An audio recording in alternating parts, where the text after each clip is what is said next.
Were you guys pretty confident that you were gonna get in there and be able to get one of those national seeds, or were you sweating it out? Obviously, they took the drama out of it early with the reveal there. Well, honestly, we were kind of confident, knowing that we could like host, but we tried to like keep it down and saying until we don't see it, we don't believe it, no. So we were actually ready to go somewhere if we had to, but to be honest, we were pretty confident knowing that we were going to host. For me, I mean, I wasn't thinking too much about it. Jake was saying that we are pretty much sure to host, but I was like, let's see what happens, and I'm pretty happy that we got to host 2 years in a row. It's just a good feeling, and it's showing us that we were doing good things last 3-4 years, I can say. And you got some familiar competition as well. Some of the same teams you saw at the regional here last year, and the Middle Tennessee team that you saw here early in the season. So, does that give you guys confidence knowing that it's matchups you're familiar with and you'll be facing players that you've seen before? For sure, for sure. I don't know about you, but I got even happy seeing Middle Tennessee on our side of our draw. Like I really want another opportunity against them, and hopefully, I mean, we have a tough Alabama State first, right? Is it Alabama State? Which is gonna be probably a challenging match, but hopefully we get through it. We're looking forward to play one of those great teams, Georgia Tech or Middle Tennessee, and it's for sure it's gonna be a great match for sure. Just for either one of you or both can answer if you'd like. Just talk about going to the school's 32nd overall regional. That's a lot of history over the years. What's it like for y'all to be a part of carry on that tradition? Can you repeat the question? I wasn't. Yeah, this is the 32nd time that Mississippi State's been to a regional, and just that tradition is strong. Just talk about being a part of that tradition. Yeah, I mean, you always hear about the guys in the past, and it's good to be part of that history, and you know that people 20, 30 years from now are gonna talk about you in some kind of way, and you see those people on the wall, and it's always around. We had reunion this year. It was also good to meet some of them, and yeah, it's a good feeling to be part of something bigger and to leave some kind of legacy. And I guess y'all talked a little bit right now just about the history of it, being part of history, and some of y'all seniors or y'all yourself will be moving on after this year. What does it mean to have one more chance to play, at least one more, probably more, possibly more, as y'all keep moving forward and prepare to leave?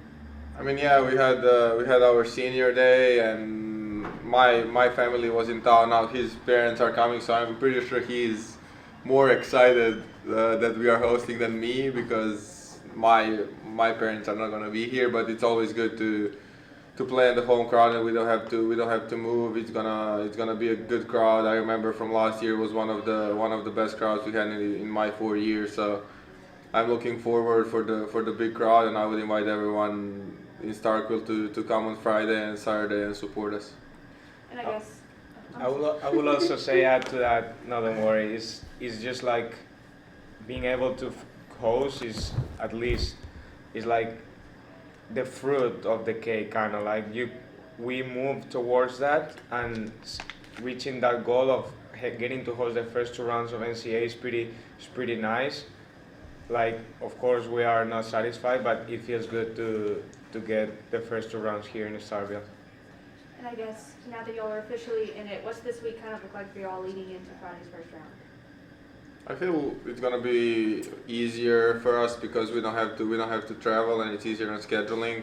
We are able to focus more on practices and getting ourselves ready for the matches. It's also gonna be nice because we don't have to get used to the courts. We already know how it feels, and also the other team have to get used to our courts, and I think it's a big advantage. We also on the side home crowd, so we are happy for this. So obviously with the geography and the 400-mile radius, you're seeing some familiar competition here this weekend. Mm-hmm. How do you feel like that's going to help with, especially Middle Tennessee from last year and playing them earlier this year as well? You guys will be facing some players they've seen before. Yeah, the match we had against Middle Tennessee State at their place this year was tough. We played them in an indoor that's very fast. They had crowd in between 3 courts and 3 courts, so very loud place to play. The courts were quick. It was tough. It was also, I think, one of our first road matches, or our first road match. So it was a good match for us to learn from. You know, we didn't win it, but we walked away from that, you know, a little tougher, understanding what we needed to do as a team. And yeah, they're a good team. You know, they play really well in doubles. They have a tough one that Pete's beat at nationals, and Pete lost to him in that match. And that would be a matchup against Memo instead of Pete this time. And then 2 through 6, they're solid. They're disciplined players. The coach does a good job with them. And then Georgia Tech's pretty solid. I think that's going to be a really tough match. So whoever comes out of those 2 will have to be ready to go. And you know, just really excited to be at home though. What did the last week plus look like for you in this group after, you know, obviously the SEC tournament, losing earlier than you would have liked there, just having to wait for an extended period and not playing any matches? Just kind of looked at it like a training block. We got to get tougher. I mean, we got to get used to the heat. I think South Carolina played Alabama the day before and just were ready for us. They were ready to play in tough, humid conditions, and we got beat in singles, and it just put a bad taste in our mouth. So we had a really tough week of practice. We did a lot of conditioning. We went to the research park and ran some hills, did some sprints as a team, played a lot of practice points. I mean, it's tough. The guys are putting in a lot of work. They're doing an individual in the morning, twice a week, and they're doing 3 to 4 hours in the afternoon. So, I mean, they're pretty much hitting their 20 hours a week. And last week they had 6 full days of practice. So it was tough. I think we'll slow it down a little bit this week, get into more point play, and sharpen up a little bit for the weekend. Were you all pretty confident that the host bubble was going to go your way here? I try not to look at it. Now I think there's so many people that do the hidden rankings, and they can really, you know, send out exactly what the points look like. I try to avoid that. I just try to stay over here in my lane, trying to stay focused on the process and what we can control. And I try to also share that mentality with my team. But some of them like to look that up, and some like to know, and some don't. And then my assistant, he has to know all those things. So he loves it. He's like a numbers guy, and I respect that he likes to know that, because it also gives us a gauge on where we are if we do want to know that.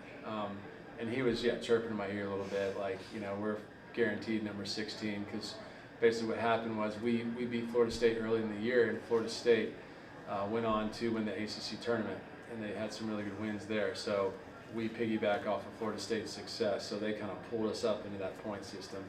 And South Carolina went from mid-20s to 17 at the end of it. So, and there's also a tiebreaker deal. So if, you know, we beat South Carolina, they beat us. So it kind of, you don't, basically if we had lost to South Carolina twice, they would have jumped into 16, and we would have dropped down to 17, even though we were ranked higher. But the NCAA would have given it to them. But it helped that we beat them and they beat us. So all those things were a part of it, and I try not to think too much about that, but that's, I think, what happened. Of course, 6th time to host, 2 in a row now. It kind of developed a little bit of tradition in the last few years of getting a host. So that's a nice little. You know, it's going to be expected now. Mississippi State's going to host a I know, right? A lot of pressure to keep it up, but no, just proud of the guys' work ethic this year, and they've really become a really close team. Like last year, we were really close as a team, but it's not easy to, you know, come together like they have week in, week out. They love hanging out together off the court, love traveling together, training with each other, and like that's like the most important thing for me is to get them close and just have everyone together, and then you can really push each other, hold each other accountable. You just learn how to be a teammate. You learn how to grow together, and then the results will come second if you can get everybody really bought in and close, and that's what I think we achieved this year. And then, you know, doubles helped. We got on a run in doubles, and that always helps. I think we won 9 of 12 doubles points, and that was huge for us. You know, getting Novansky back in the lineup helped a little bit as well.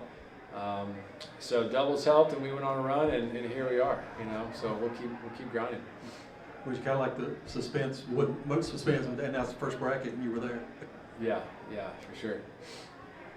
I guess, what does it mean for you as a coach to be able to have 2 of your seniors get to kind of finish out their careers in the tournament this year? Yeah, that was one of our goals, and that was one of their goals as seniors to play postseason here the first 2 rounds. And you know, maybe there was a goal to be even ranked higher than 16, but sometimes you can't control those little things. But it's just special that we executed one of the goals, to be here playing the first 2 rounds against the Blades at home. Carlos and Memo have done so much for us. They've both grown so much in so many areas. Carlos Ship's leadership qualities have grown. He's a leader by example. He brings so much energy and intensity on the court. He's going to be remembered for that. And then Memo, he's like having another coach in your locker room. You know, he's just so mature and wise and sees things that are going on with other guys, so he can help them and also communicate that to me on how we need to help that player. So yeah, we're going to miss them a lot, but next guy's up. You know, it's Pete and Benito. They're sophomores.